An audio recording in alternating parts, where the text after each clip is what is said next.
한동훈 전 대표가 대표 시절에 민주당의 간첩죄 개정 규정과 관련해서 동의를 했다가 동의를 철회해서 지연된 것에 대해서 유감 표명을 한 적이 있습니다. 알고 계십니까? 네. 현재는 그게 법사위원회에 계류 중이라고 하는데 지금 그 시기가 그때 여야 합의로 개정하기로 했으면 벌써 수개월 전에 끝났어야 될 문제인데 지금 현재도 법사위원회 계류 중이고 미뤄지고 있어서 이런 처벌 규정을 활용할 수가 없게 된 상황이죠. 네, 안타깝게 생각합니다. 민주당이 장악한 국회가 2024년 12월 6일 날 국회에서의 증언 감정에 관한 법률안을 개정안을 제출을 했습니다. 이에 따르면 국회 증인으로 나온 증인이 증언하면서 개인정보 보호라든지 기업 영업비밀 보호를 이유로 자료 제출을 거부할 수 있는 예외를 아예 없애버려서 앞으로 기업가가 법정에 증인으로 출석하는 경우에는 기업 비밀이 해외로 유출될 수 있고 핵심 기술 관련 정보가 외국, 특히 중국으로 유출될 수 있는 그런 위험이 발생하게 되는 건 아시죠? 그런 법안이 지금 제출되는 거 아시죠? 네. 이렇게 어떤 외국인의 스파이 활동을 처벌할 수 있는 간첩죄 규정 개정이 미뤄지고 있고 국회에서의 증언감정법에 따라서 영업비밀 보호나 기업비밀 보호가 이루어지지 않게 되면 우리나라는 중국을 비롯한 다른 나라의 어떤 하이브리드전 위협에 무방비로 노출될 수밖에 없는 상태여서 안보 실정으로서 굉장히 답답하게 생각하고 계시죠. 네, 그럴 위험성이 있다고 생각합니다. 러시아 우크라이나 전쟁이 지금 장기화되면서 전 세계에서 무기 수출이 큰 화제가 되고 있습니다. 한국의 방산 무기도 더불어 지금 인기가 올라가고 있는데 이렇게 한국의 어떤 방산 무기가 해외로 수출이 되면 우리나라의 안보나 외교에는 어떤 긍정적인 영향이 있습니까? 네, 경제적인 그 성과 외에도 국방 협력과 나아가서 국가 간의 유대화 협력이 강화됩니다. 특히 무기 교환성 문제를 통해서 한국과 미국 그리고 미국을 주축으로 하는 이 여러 동맹국가들 사이의 협력이 굉장히 국가단위를 그 가능성이 있기 때문에 이런 방산 무기 수출이 굉장히 중요한 의미가 있는 것이죠. 네. 지금 근데 민주당은 국내 방산 기업이 무기를 수출할 경우 국회의 동의를 받도록 하는 방해사업법 개정안을 당론으로 채택한 바 있습니다. 이렇게 되면은 방산 무기 수출이 사실상 굉장히 어려워지게 되는 거 맞습니까? 그렇습니다. 예, 15분 추가하겠습니다. 국정원이 2023년 10월경 중앙선거관리위원회에 한번 보안 점검을 했습니다. 보안 점검을 했더니 선관위 직원 이메일이 북한 측에 해킹이 당했다고 하고 그 다음에 이 IT 기술상으로 통합선거의 명부 조작, 투표자 수 조작, 투표 관리관의 사인, 지역구 선거관리위원회의 청인, 그리고 그런 파일들 다 탈취할 수 있고 온갖 조작이 이론상 가능할 정도로 보안이 허술했다라고 발표한 바가 있습니다. 다만 실제 그런 조작이 있었는가는 서버 전체를 설비 전체를 점검하지 못했기 때문에 그건 단정할 수가 없다.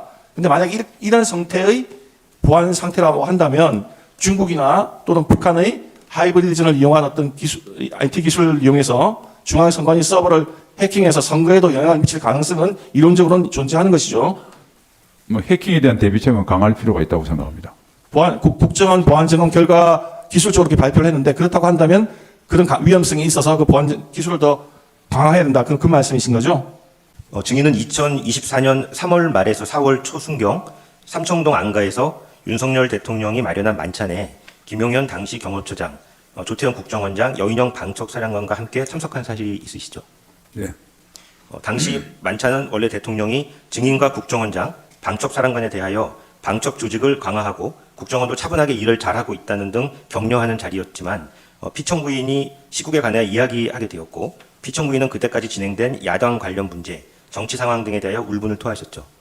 뭐 울분까지는 아니고 다양한 주제를 말씀하신 걸로 기억합니다.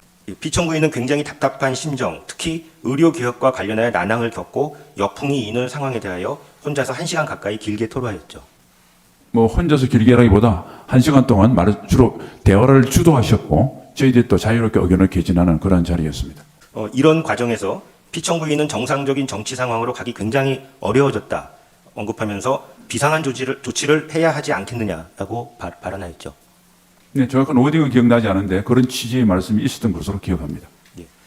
피청 부인은 군이 나서야 되지 않느냐, 적극적인 역할을 해야 하지 않겠느냐라고 말하였죠.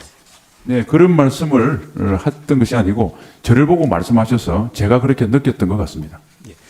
증인은 그 당시에 비상한 조치, 또 군이 나서서 적극적인 역할을 한다. 이걸 어떻게 이해하셨나요?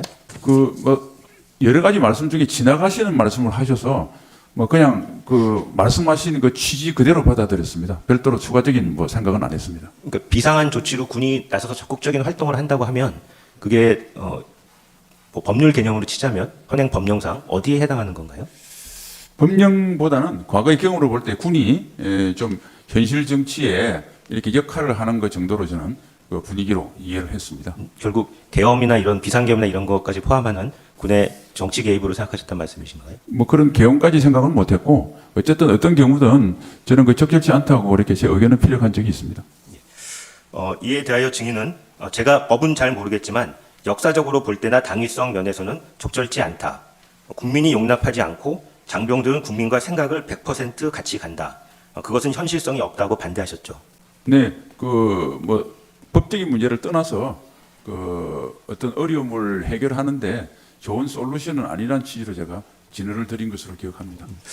증인께서 당시 그 대통령의 그런 그 어떤 구상에 반대하신 나름대로의 그 당시의 그 합리적인 뭐 이유라든지 나름대로 논리적으로 분석하신 어떤 근거를 가지고 거기서 반대를 하신 건가요?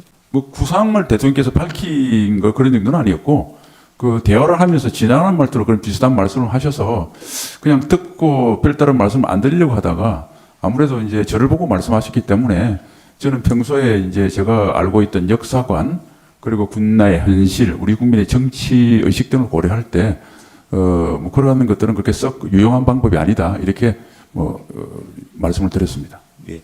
그럼 그때 증인은 계엄의 요건인 전시사변 그밖에 국가 비상사태에 해당하지 않는다라고 그렇게 판단해서 반대하신 건가요? 계엄이라는 건 생각을 못했기 때문에 그거는 뭐 적절치 않고 저는 뭐 비상하게 이렇게 조금 뭐 조치를 하는 것 정도로 이해를 했고 계엄과 관련된 생각을 하지 않았습니다. 증인은 1979년 육사 3학년 당시 12.12 사태를 겪는 등 군인으로서의 경험을 통해서 군의 정치 개입은 안 된다는 확고한 신념을 가지고 계시죠? 그렇습니다. 당시 조태용 국정원장도 국제관계에 대해 언급하면서 외국에서 받아들일 수 없고 우리나라의 국격에 비추어 생각할 수도 없다는 취지로 말했나요?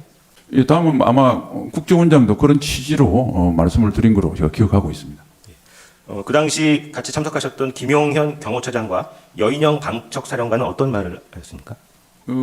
저하고 국정원장이 그런 말씀을 하니까 대통령께서 다른 화제로 돌려버려서 그 사람들은 의견을 표명할 수 있는 시간적인 그게 없었습니다. 그래서 별도로 아무런 이야기를 하지 않은 것으로 제가 기억합니다. 위 대통령과의 만찬 자리를 마친 후에 증인은 김용현, 여인영과 증인의 국방부 장관 공간에서 차를 마시면서 이야기를 나누셨죠? 그렇습니다.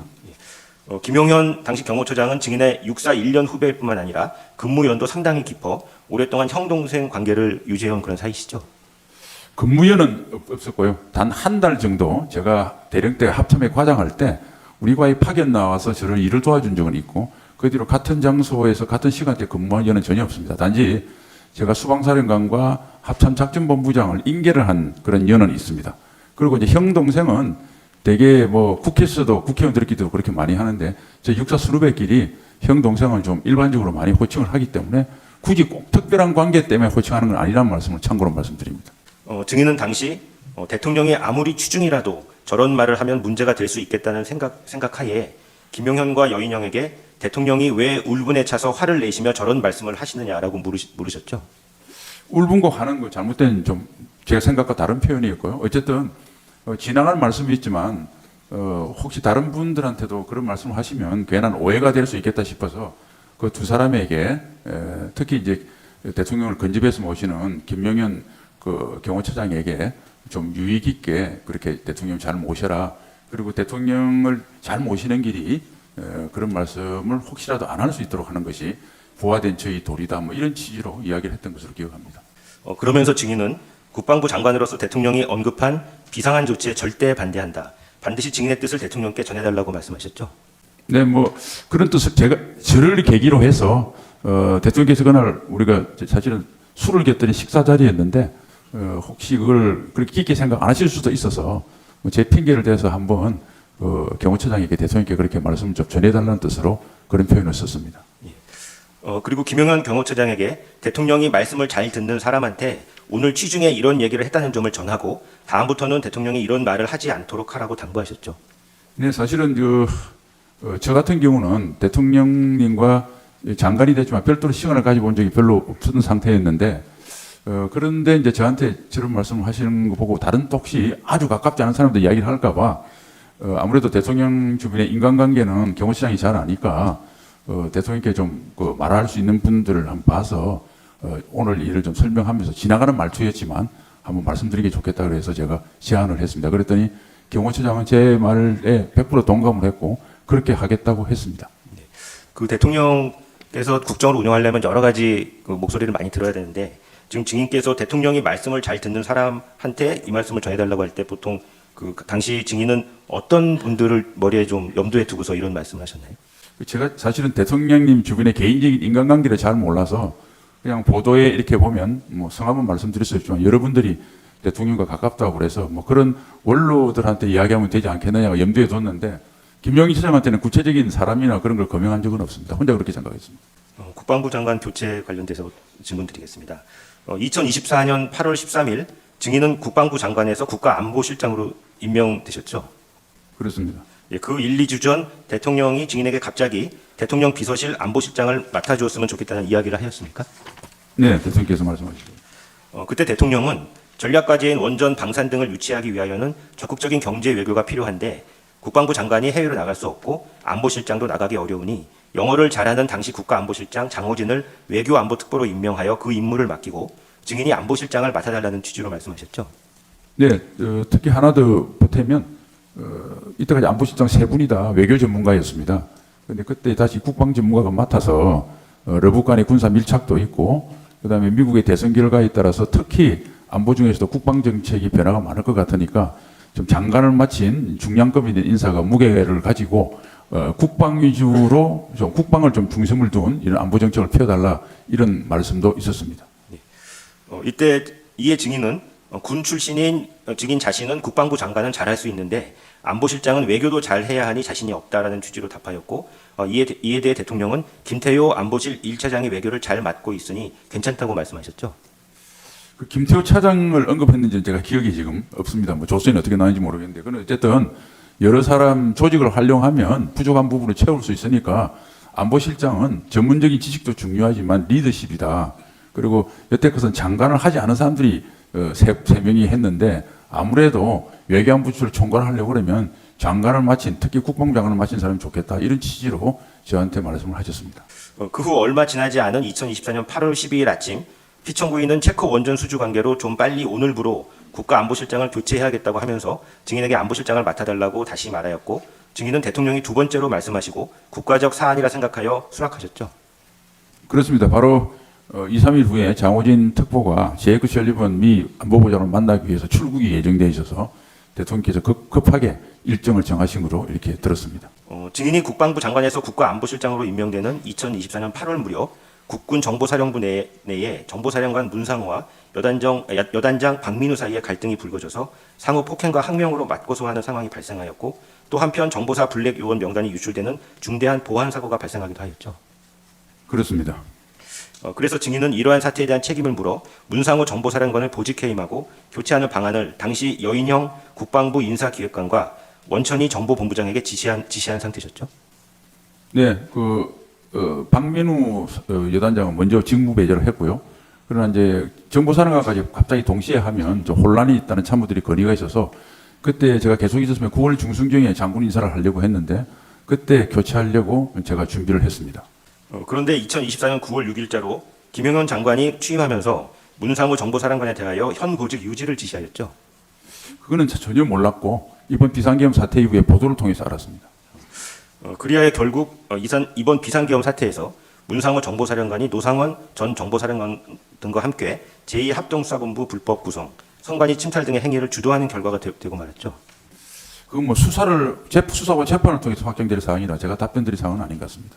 예, 그 당시 언론 보도에 당시 그 문상호 여인형 또 김영현으로 대표되는 충암파와 그다음에 증인과 박민우로 대표되는 국방파의 대립이 있었고 거기서 충암파가 승리해서 결국은 장관이 교체가 됐다 이런 보도들이 있었습니다. 증인은 거기에 대해서 어떻게 생각하시나요? 저는 뭐 그거는 근거가 없다고 생각하고 문상호 전 정보사령관은 충암고등학교를 나오지 않은 걸로 알고 있습니다. 예, 증인이 2024년 9월경 국방부 장관에서 안보실장으로 교체된 것은 이처럼 증인이 대통령의 비상계엄 선포에 적극적으로 반대하고 김용현 등에 의하여 계획 중이던 비상계엄에서 중추적 역할을 담당할 문상호 정보사령관을 교체하려고 하는 등 비상계엄 계획에 증인이 중대한 장애가 되었기 때문이라고 생각이 드는데 어떻습니까?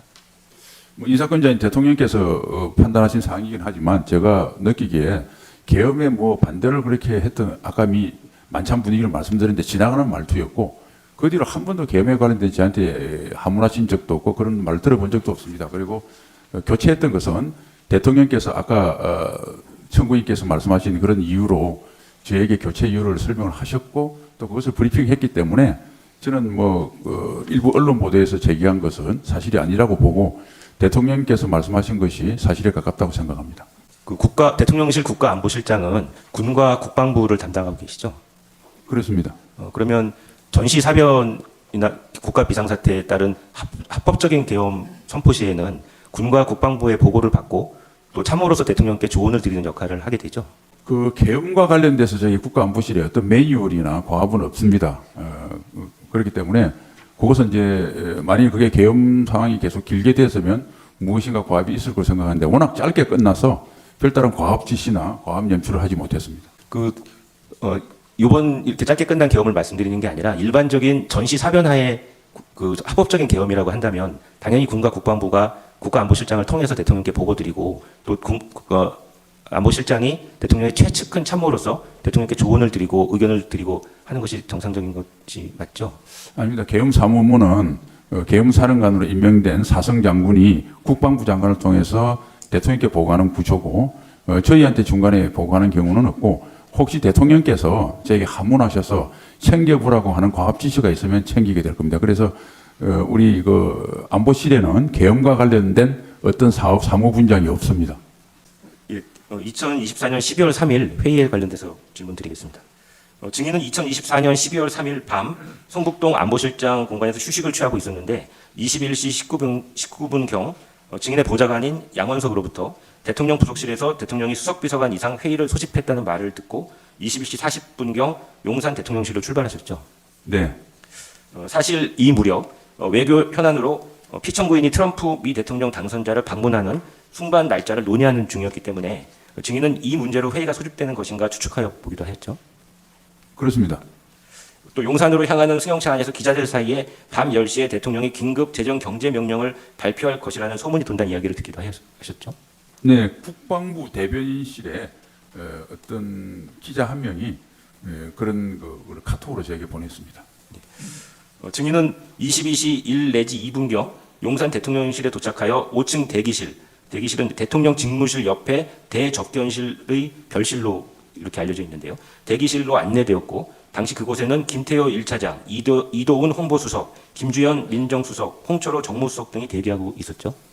네, 하여튼 사람들이 사실 출입구에 왔다 갔다 했기 때문에 계속 있었는지는 모르겠는데 하여튼 기억은 그렇게 났습니다.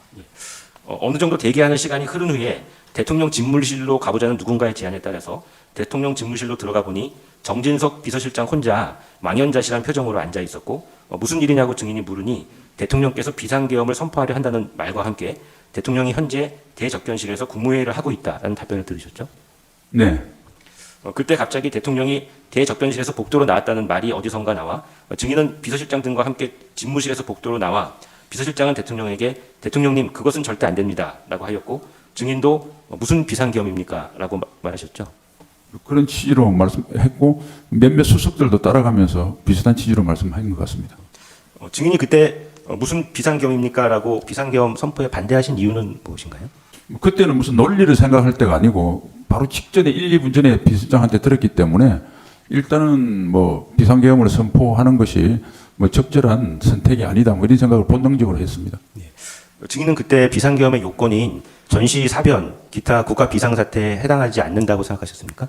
그렇게까지 조직적으로 생각할 여유가 없었고 그때는 굉장히 급박한 순간이라 일단은 지금 상황에서 비상계엄은 대통령님께서 선택할 수 있는 좋은 정치적 선택이 아니라는 생각만 본능적으로 했습니다. 이에 대해 대통령이 내가 책임진다, 내가 결심한 것이다, 이미 결심했다라고 말하면서 곧바로 엘리베이터를 타고 대국민 담화를 위해 내려갔죠. 네, 그런 취지 비슷하게 내려가셨는데 그때 당시는 대국민 담화하러 내려가신지 몰랐었고요. 대통령 내려가시고 난 뒤에 저하고 비실장이 국무회의가 열렸던 대접견실에 가서 총리님으로부터 자세한 그런 이야기를 들었습니다. 그 후 증인이 비서실장 등과 함께 국무회의가 열린 대접견실로 들어가니까 그곳에 한덕수 국무총리와 조태열 외교부 장관, 최상목 기재부 장관 등이 있었고 증인이 어떻게 된 거냐 물으니 다른 말은 안 하고 큰일 났다라고만 다들 말했다고 하는데 사실입니까? 네, 제가 물어봤는데 뭐 그분들도 경향이 없었는데 답은 안 하고 큰일 났다고 하고 뭐 기재부 장관하고 기억나는 것은 그 외교부 장관이 뭐 반대다 뭐 이런 이야기를 뭐 자기들끼리 하고 있던 걸로 기억하고 있습니다. 증인은 대접견실에 들어갔을 때는 아까 집무실에 들어갔을 때 탁자 위에 비상계엄 선포문 등 서류가 있는 것을 보셨습니까? 저는 그 어떤 서류도 본 기억이 없습니다. 증인은 당시에 한 국무위원께 방으로 안내해서 들어가면서 큰일 났다. 국방부 장관이 사고를 친 것 같다라고 말씀하신 사실이 있습니까? 아닙니다. 그 총리님이 그렇게 말씀하셨는데 그거는 이제 정정을 제가 해드렸는데 그거는 나중에 해제하러 한 12월 4일 02시 30분 정도경에 총리님이 들어오셨습니다. 그래서 이제 총리님께서 대통령님께 보고 들어가기 전에 총리님도 도대체 이게 어떻게 이루어진 사항을 전혀 모르니까 제가 그때까지 파악했던 이 진행 사항을 옆방에서 보고를 드렸습니다. 그래서 이제 합참의장이나 계엄사령관은 잘 모르고 있고 주로 국방부 장관이 지시하고 한 것 같다. 뭐 이런 취지로 상황 보고를 드렸던 내용입니다. 이것을 총리님께서 경찰에 진술할 때 국무회의 전에 그러니까 선포에 의한 국무회의 전에 한 걸로 좀 착각하셨는데 사실은 그렇게 돼서 제가 그 수사기관에 정정도 했고 뭐 그런 상황입니다. 네, 알겠습니다. 국가안보실은 북한의 도발에 대한 대응도 맡고 있기 때문에 증인은 대통령이 비상계엄을 선포한 이후에 국가안보실 산하 위기관리센터장 김상호 소장에게 2, 3회 전화를 하여 북한과의 전선, 접경 지역에 이상이 없는지를 확인하셨죠. 그렇습니다. 그 후 방송을 통해 국회에 계엄군이 진주하는 상황을 알게 되었고 군이 국민들과 충돌하면 안 된다는 생각에 23시 30분에서 24시경 김명수 합참의장에게 전화하셨죠. 그렇습니다. 증인이 합참의장에게 국회에서 충돌이 나면 큰일 나는데 계엄군과 연락해서 그것을 막을 방법이 없는지를 물어보았고 김명수 합참의장도 자신이 계엄군에 대한 지휘권이 없다고 하였죠. 그렇습니다. 그러다가 증인은 2024년 12월 4일 01시 3분경 방송을 통해 국회에서 비상계엄 해제 요구 결의안이 가결되는 것을 보셨죠. 그렇습니다. 이후 01시 20분경 대통령 부속실로부터 지금 대통령이 합참 전투 통제실로 이동하는데 국가안보실 인성환 2차장과 최병욱 국방비서관이 수행하라는 연락을 받으셨죠. 네, 뭐 부속실로 제가 직접 받은 거 아니고 부속실에서 우리 보좌관한테 알려줘서 보좌관이 저한테 보고했습니다. 예. 그런데 01시 31분경 인성환 2차장이 증인에게 전화를 걸어와서 대통령이 합참 결심 지원실에 와 계시는데 여기 오래 있는 게 적절하지 않으므로 증인과 정진석 비서실장이 함께 빨리 모시고 갔으면 좋겠다고 말하였죠. 네, 그런 전화를 했습니다. 예. 전화를 받은 후 증인은 정진석 비서실장에게 빨리 계엄 해제를 해야 하는데 대통령이 합참 결심 지원실에 오래 있는 것은 적절하지 않으니 함께 모시러 가자고 말했죠. 네, 그때 대통령 같이 이제 한 15, 16분 지난 시점이라 모시고 가는 거로 비서실장하고 합의를 했습니다. 예. 증인과 비서실장이 01시 41분경 합참 결심 지원실로 들어가니 대통령이 자리에 앉아 법령집을 보고 계셨죠. 법령기라 특정할 수는 없는데 큰 책자를 보고 계셨고 제가 기억에 그때 의안 이런 말씀을 하셔서 제가 국회의원 한 경험이 있어서 국회 관련 법령집을 보고 계시나 이런 생각은 했습니다. 그리고 한 가지 정정할 것은 01시 41분이 아니라 검찰은 합참에 CCTV를 확보하지 못했고 그것을 확보한 경찰 공조반에서 제가 조사를 받았는데 그때 경찰 수사관이 01시 46분에 비서실장하고 제가 합참 지하실에 도착을 해서 대통령을 모시고 01시 49분에 합참을 나왔다고 이렇게 이야기를 했습니다. 그래서 시간은 조금 그 경찰에서 수사관이 이야기한 시간이 맞는 것으로 생각합니다. 예. 증인은 대통령이 계엄 법령을 보면서 김용현 장관과 박안수 총장만 남고 다른 사람들은 나가달라고 한 사실을 알고 계신가요? 그거는 제가 모르는 사항입니다. 뭐 초기 상황으로 아마 인성환 처장이 저에게 그 사항을 보고를 한 것으로 기억합니다. 예. 증인이 도착할 당시에는 그곳에 대통령과 김용현 장관 그리고 박안수 계엄사령관 세 사람만 있었습니까? 네. 증인은 피청구인이 2024년 12월 4일 01시 20분경 합참으로 가서 김용현 장관, 박안수 총장, 인성환 안보실 2차장, 최병욱 국방비서관 등과 함께 이른바 결심 지원실 회의를 할 당시 침통한 분위기 속에서 국회에 500명 정도가 투입되었다는 김용현 장관의 보고를 들은 피청구인이 국회 병력 투입수가 부족하다면서 1000명은 보냈어야 한다고 말한 사실을 들으셨습니까? 저는 그 사실에 없었기 때문에 일단 모르고요. 저는 한 바에 의하면 우리 그 2차장과 국방비서는 그런 사실을 없었다고 보고를 했고 그들이 국회 국조특위에서 정인 순서를 한 가운데 정인으로 신문을 받을 때도 그러한 이야기를 들은 적이 없다고 증언하는 것을 보았습니다.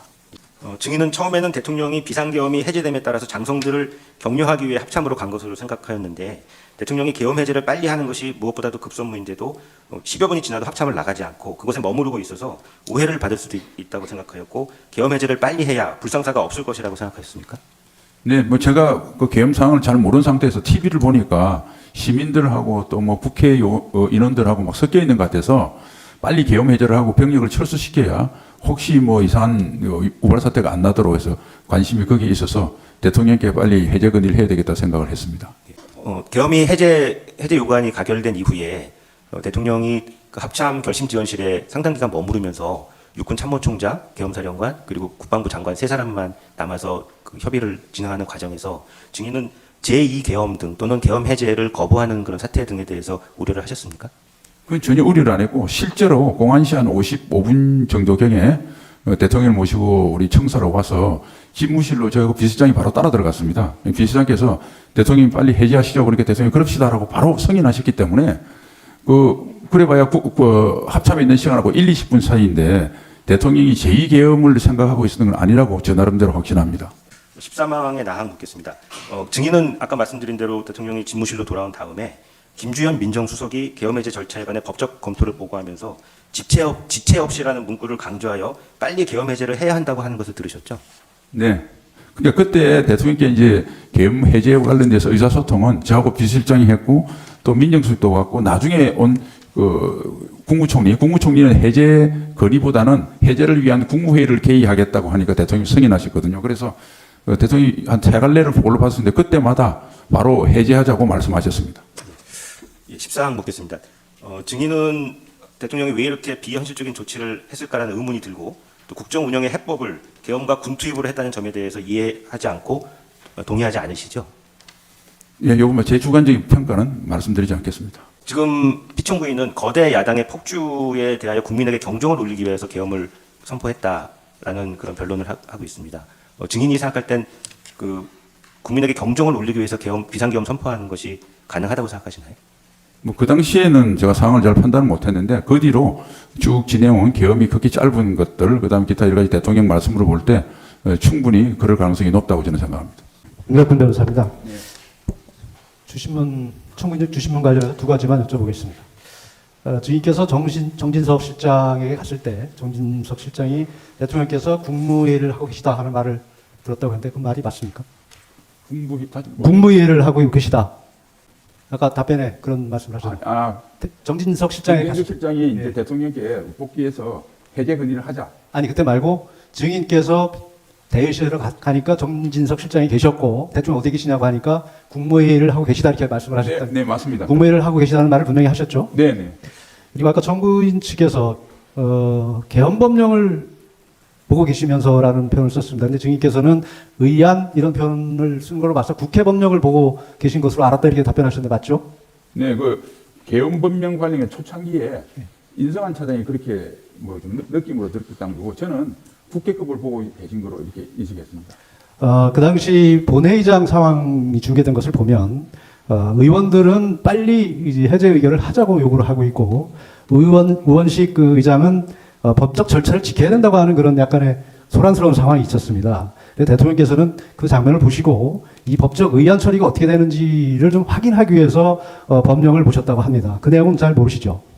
저는 하여튼 들어가니까 대통령께서 이렇게 책을 보고 계셨는데 의안과 의안 이런 말씀 혼자 말씀하셨습니다. 그러다 저희가 눈이 마주쳐서 오셨어요 그랬거든요. 그래서 저는 의안과 의안 이런 말씀을 봐서 대통령께서 국회 관련 법령으로 보고 계시구나 생각을 했습니다. 예. 그래서 그 당시 국회법을 보시고 의안 처리에 대해서 좀 보시다가 김주현 민정수석에게 이 의안 처리 절차가 어떻게 되는지 법적으로 그걸 확인해 보라고 했고 민정수석이 그것을 확인해서 바로 보고를 했을 때 절차에 약간 문제가 있을 수 있지만 어차피 해제를 하기로 했으니 해제합시다. 그래서 바로 해제 결정을 하신 것은 혹시 들으셨습니까? 네, 그때 뭐 같이 있었던 걸로 기억합니다. 그러니까 정식 국회에 계엄한다는 거 통보도 안 했고 국회도 그게 좀 애매해서 우원식 국회의장께서 좀 시간을 지체한 걸로 알고 있습니다. 그리고 그에 대해서 민정수석이 뭐 그런 건 있지만은 지체 없이라는 구절이 있기 때문에 국회에서 의결했기 때문에 그런 거 따지지 말고 빨리 하자 이게 건의를 했고 대통령님은 승인하셨습니다. 그걸 분명히 들으신 거죠? 네. 예, 이사님. 이어서하겠습니다. 증인 그 주신문에서 2024년 3월 말경 삼청동 안가에서 대통령께서 비상한 조치를 해야 되지 않겠냐라는 취지의 말씀을 하셨다고 했는데 대통령의 이런 발언은 식사 도중에 그냥 지나가듯이 툭 던진 말씀인 거죠, 그죠? 네, 그렇습니다. 예, 그리고 뭐 그 발언 대통령께서 그 발언 이후에 구체적인 내용이나 계획에 대해서 언급한 적은 전혀 없죠. 그렇습니다. 그거에 대해서 뭐 저희들 소회를 이야기하니까 바로 다른 주제로 말씀하셨습니다. 예. 이항 물어보겠습니다. 다음 보겠습니다. 증인 그 2024년 3월 삼청동 그 만찬 이후에 계엄 선포 시 사이에 대통령으로부터 무슨 비상계엄이라든지 군의 조치라든지 이런 거 관해서 들어보신 적이 있으십니까? 없죠? 전혀 없습니다. 네. 국방부 장관 교체 문제에 대해서 아까 주신문 과정에서 잘 말씀을 하셨는데 한 번 더 확인해 보겠습니다.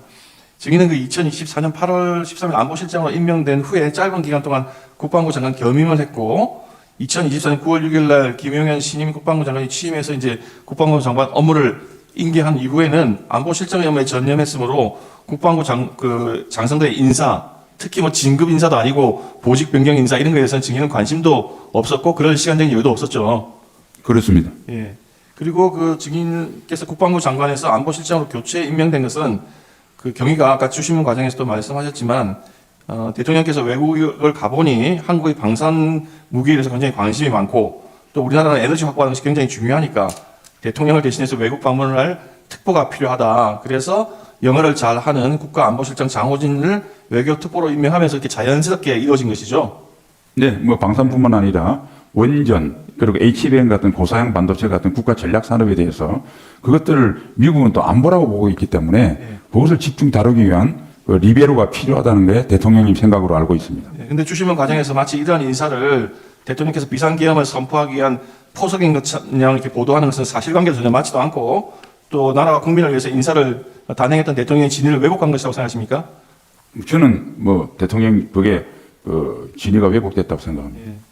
12월 3일 국무회의와 관련해서 물어보겠습니다. 증인은 그날 2024년 12월 3일 대통령께서 비상계엄을 선포하는 것을 전혀 모르고 있었죠. 그렇습니다. 예. 증인은 그 계엄 선포 당일인 12월 3일 오전 8시경 출근해서 저녁 한 8시경 퇴근할 때까지 평상시와 전혀 다름없이 일상적으로 업무를 봤죠. 그렇습니다. 예, 조서에 하면은 위기관리센터장 김상으로부터 북한 동향을 보고받고 안보실 자체의 주간회의를 주재하고 대통령 주간에 차담회에 참석하시고 그 다음에 키르기스탄 대통령 정상회담 및 오천에 배석하고 안보실 업무 다 결제 마치고 그 다음날 개최 예정이었던 평통장회의에서 예정돼 있던 대통령 연설문 윤동을 마치고 구내 식당에서 식사 마치고 그리고 귀가하셨다 이렇게 되어 있는데 맞습니까? 네, 8시경에 20시경에 예. 퇴근했습니다. 만약에 증인께서 비상계엄을 선포하는 걸 알았다면 이렇게 평온한 일정을 할 리는 없는 거죠. 그렇습니다. 제가 퇴근하던 시간에 일부 국무위원들 소집이 있었으니까 제가 알았다면 퇴근하지 않았을 겁니다. 예. 그 대통령이 이번에 선포한 비상계엄이 과거 정부 하에 대규모 병력을 동원하는 비상계엄과 같은 것이라면 대규모 병력 동원이 계획이 돼야 되고 그러다 보면 안보실장의 증인도 알 수 있었을 텐데 지금 대통령이 말씀하듯이 국회의 폭주로 인한 국정 혼란을 국민들에게 호소하고자 하는 경고성 계엄이고 소규모 병력을 동원했을 뿐만 아니라 비무장 병력이었기 때문에 비무장으로 출동하라고 했기 때문에 그런 소규모 경고성 계엄이었기 때문에 증인은 비상계엄이 선포되는 그 시점까지도 모르고 있었던 것이죠. 네, 하여튼 저는 몰랐습니다. 시간 묻겠습니다. 비상계엄 선포 이후에 지금 주신문에서 보면은 비상계엄이 해제 결의가 다 마치고 난 다음에 12월 4일 01시 20분경에 대통령 집무실을 떠난 것으로 조서에는 마치 그렇게 되어 있는데 그 정확한 뜻은 증인이 보좌관으로부터 보고를 받았다는 시간이 1시 20분이고 대통령이 정확히 집무실을 언제 떠났는지는 증인은 모르시는 거죠. 그렇습니다. 네. 그리고 그 조서에 보니까 아까 그 계엄법령 관련해가지고 표현을 그대로 조서에 보면 이렇게 되어 있습니다. 제가 알기로는 대통령이 도착해서 국방부에 얘기해서 국방부 법령관리관이 가지고 온 계엄법을 좀 보시더니 박안수 총장과 김용현 장관만 여기 두고 나머지 사람들을 나가라고 했었다고 했습니다. 그래서 그렇게 표현이 되어 있습니다. 증인이 직접 목격한 게 아니고 들은 이야기를 이렇게 진술하신 거네요. 그렇죠? 네, 2차장으로부터 보고받은 내용입니다. 네. 아까 증인께서 말씀하신 대로 대통령께서 의안이라고 말씀하시는 건 의안이라는 표현을 들은 것 같으니까 그게 계엄법은 아니고 국회법이라고 생각하신다. 그죠? 그건 제가 들어갈 때 들었던 이야기예요. 증인이 아까 그 주시문에서도 그런 이야기 전혀 들은 적이 없다고 말씀하셨지만 한번 확인을 하겠습니다. 그 12월 4일 날 01시 20분경에 김용현 장관, 박안수 총장, 인성한 2차장, 최병호 국방비서관 등과 회의를 할 때 김영원 장관이 국회에 500명 정도 투입됐다고 하자 대통령께서 국회 투입병력 수가 부족했다 1000명은 보냈어야지 그런 이야기는 전혀 지금은 들은 바 없으시죠?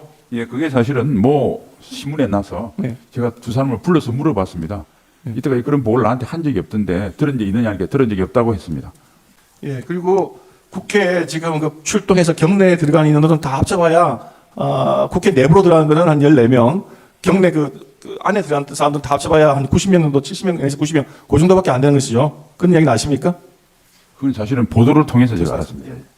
그리고 대통령께서 2024년 12월 4일 날 01시 50분경에 집무실로 복귀한 후에 계엄 절차를 논의한 것에 관해서는 아까 지금께서 말씀하신 대로 민정수석에게 그 확인을 해보라고 했더니 민정수석이 사소한 절차 뭐 위반은 있지만 그냥 그런 건 다 그 언급하지 말고 계엄을 해제하는 게 빨리 해제하는 게 좋겠습니다 해서 계엄 해제 절차를 진행했다는 그거는 맞는 거죠. 예, 그 조금 설명을 드리면 예. 복귀하셔가지고 저하고 비서실장이 대통령께 들어가서 계엄 해제 건의하니까 바로 하라고 그러셨고 나와서 비서실장은 총리님께 빨리 들어오라는 전화를 하신과 동시에 민정수석 보고 법률 검토를 하라니까 민정수석이 사실 미리 검토를 하고 있었습니다. 그래서 다시 대통령께 들어가서 말씀드리니까 빨리 지체 없이 빨리 하자 이렇게 하셨고 나오니까 다시 그때쯤에서 총리님이 오셔서 또 들어가서 총리님께서 그 해제를 결심하셨으니까 국무회의를 개최하겠습니다. 그러니까 그렇게 하세요. 이렇게 된 상황이 일련의 과정이 있었던 걸로 제가 기억하고 있습니다. 12월 4일 날 01시 50분경 대통령께서 집무실로 복귀하였을 때 그때 국무위원들은 거기 그대로 있었습니까? 아니면 귀가하거나 또는 돌아갔습니까? 다 돌아갔습니다. 대통령께서 국무회의를 다시 소집을 하고 국무위원들이 자택에서 출발하는데 오는 걸로 인해서 시간이 많이 소요가 된 것이죠. 그 총리님이 오셔서 국무회의 열겠다는 건의를 02시 3, 40분에 하셨고 예. 그다음부터 소집이 됐고 그거 외에도 여러 가지 제가 보니까 그 발제문부터 행정정리하는데 시간이 좀 걸리셨고 또 대통령께서는 국무회의 하기 전에 내가 직접 국민들께 해제 발표를 하시겠다 해서 그 준비도 있었고 그래서 그런 여러 가지 준비들이 분주하게 이루어지고 있던 것으로 기억합니다. 조서에서는 마치 그 시간 동안에 무슨 다른 또 제2 계엄이나 뭐 이런 걸 검토한 거 아니냐는 그런 시각을 가지고 질문이 이어져 있기 때문에 물어봤습니다. 대통령께서 그 비상계엄 해제를 국무회의에서 의결하기 전에 먼저 국방부 장관하고 계엄사령관을 호출해서 국무회의 심의를 거쳐서 계엄하기 전이라도 병력을 철수시켜라. 특히 국회에 들어간 병력은 무조건 빨리 철수시켜라. 그 올 때 왔던 이동수단 헬기라든지 버스라든지 그런 게 오기 전이라도 하여튼 무조건 국회 경내에서 빼라. 라고 지시를 했다고 하는데 지금 그런 이야기는 들어서 아십니까? 그 당시는 제가 그 같이 있지 못해서 듣지 못했고 예. 대통령께서 하신 담화문과 언론 보도를 통해서 그런 지시를 하신 것을 알았습니다. 부정선거 존재 여부에 관해서 아까 조금 잠시 주신문에 있어서 물어보겠습니다. 지금 부정선거가 있었냐 없었냐 그 자체에 대해서는 잘 모르시죠? 그렇습니다. 예.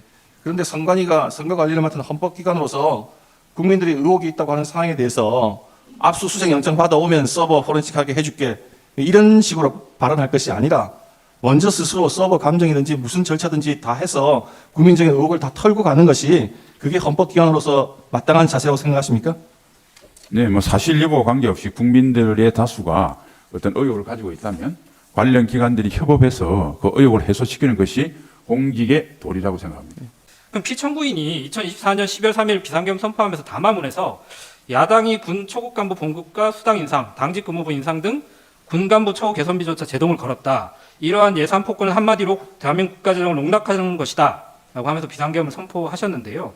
정부가 스스로 이렇게 뭐 뒤늦게 아셨다고 하지만 초급 간부 처우 개선 예산 항목을 동결하거나 오히려 일부 항목을 감액해서 사실은 총액은 전년도 대비 141억이 감액돼서 국회에 제출됐거든요. 근데 어떻게 이런 피청구인 이런 담화문에 피청구인 누군가 보고를 했을 것 같은데 증인이 피청구인한테 야당이 이런 초급 간부 처우 개선 예산을 국회 심의 과정에서 삭감하고 있다 이런 보고를 하신 건가요? 아니요, 국회 예산 심의 과정을 잘 아시는 분은 네. 제가 말씀드린 거 이해를 할 텐데 네네. 통상 그 정부에서 제출안 중에서 아니, 이 어떤 말씀이신지 조정을 해서 예, 서로 조정해서 예산안 중에 깎는 부분이 있고 증액하는 부분이 있다는 취지시잖아요. 그 여야가 그거는 거의 네. 합의를 해서 그러니까 제가 국방위를 여쭤보고 하고 싶은 있었습니다. 거는 그래서 예. 그걸 기다리지 않고 일방적으로 한 것은 네. 사실상 그 깎았던 효과가 그대로 난다고 말씀드리겠습니다. 일단은 정부에서 예산안을 편성하지 않고 감액해서 제출한 건 인정하는데 국회에서 증액해 주지 않았기 때문에 이게 야당의 좀 예산 폭거다 이렇게 생각하신다는 취지신가요? 근데 사실은 정액에 국방위에서는 합의한 걸로 알고 있습니다. 네. 그럼 증인이 이렇게 보고를 하신 건가요? 처음에 정부에서 예산안 편성할 때부터 뒤늦게 놓쳤다. 그래서 예산이 감액돼서 편성이 돼서 국회에 제출됐다. 이런 사실을 알리지 않으신 건가요? 아닙니다. 그거는 이제 뭐 대통령한테? 국방부에서 할 일이고 저는 네. 예산까지 안보실장이 일일이 참견하지 증인이 않습니다. 보고하신 건 아니고. 예, 예. 알겠습니다. 그 간첩죄 관련해서 좀 몇 가지 여쭤보려고 하는데요.